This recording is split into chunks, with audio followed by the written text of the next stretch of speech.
Just in that class, because you know some years there were a lot more, and some had But I remember, so the 20 my year, so we had one of the biggest classrooms. And that's the whole of the children I've got now. But a lot of children, hundreds of us.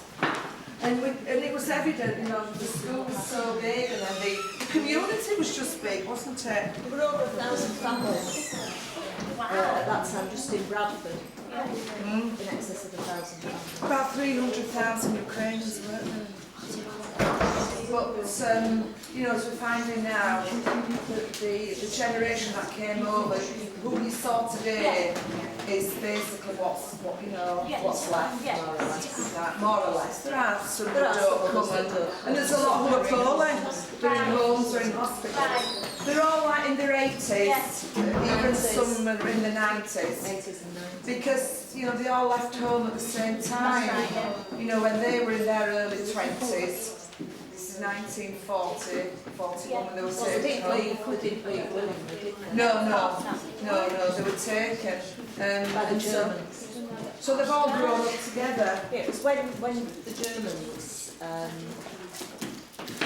crossed the border and went into Ukraine, they needed labour to work in Germany. So anyone late teens, early 20s, they just took them on. They took one from each family. Or more. But at least one. Yeah.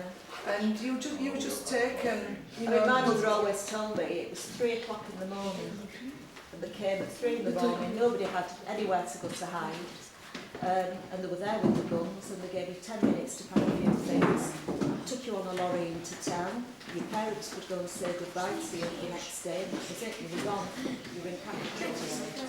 Whereas my dad said they drove past his house and he said, I want to see my mum. He said no.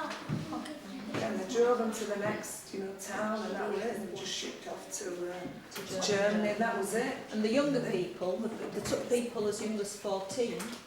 They worked on the German farms. Retta's grandmother was 14. Yeah, they did take the 14. She was dragged out and she worked on the farm. Yeah, they put them in with the farmers, and the others lived in camps. Well, lagers, my mum used to call Lager, it. they called it. They called it lagers after the warehouses, and they had these buildings, and there were beds 3 high, and they put them in rooms there, and on a morning they'd take them into the factories to make ammunition and whatever, and at night they'd bring them home. And what happened to them after the war then? Well, after they did the big treaty and the war was over, they were actually given, the ones that were in the English and American zones were given the choice of either going back home, coming to England, going to America, and Canada, Belgium.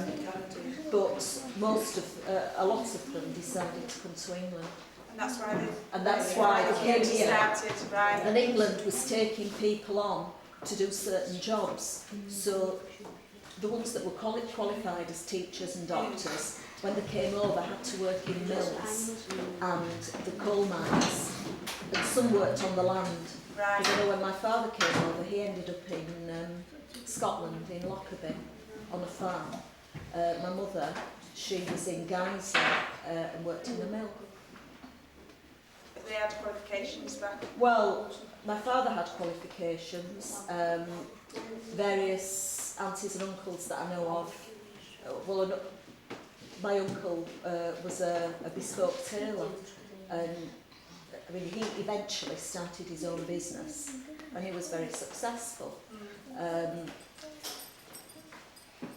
can't remember what Matt did. He was a qualified teacher, and he worked in a mill, I think, for a long time. But then, when they started the school up, he came as a teacher, and then he became the head teacher, and he was the head teacher for many, many years. He worked at Bears as well afterwards, because he had an accident with his eye. You just had to take normal jobs. Your qualification over there didn't count for No. Well, they did come straight over because there were displaced people like for 2 years.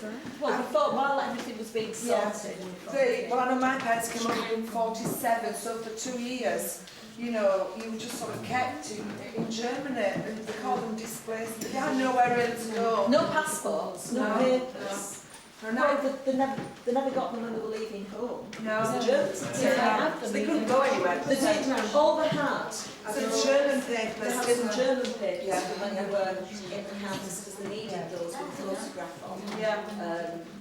You know, whether it took them out to work. Presumably, they were working in the initial site here, what to survive then, because they would have been bombed. Well, you know, the places they would have been working were where the Allies would have been bombing. Yeah. I don't know how many were killed, but I know lots didn't go back home. Lots, well, I would imagine quite a few. And the thinking for some of them was, well, England is nearer to Ukraine than Canada or America, so when we go back, we haven't got as far to travel.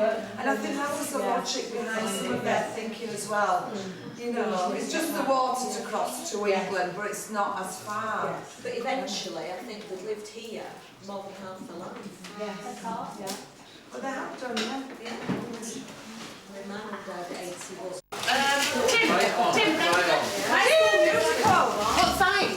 Feet 28. You're okay. That's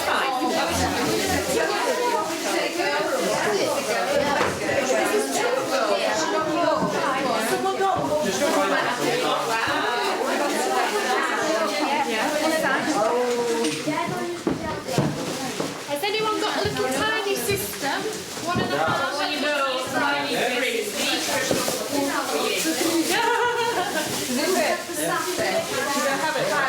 Yeah, well, she's told us High School Musical, so that's it. So that's it. Do you like High School Musical?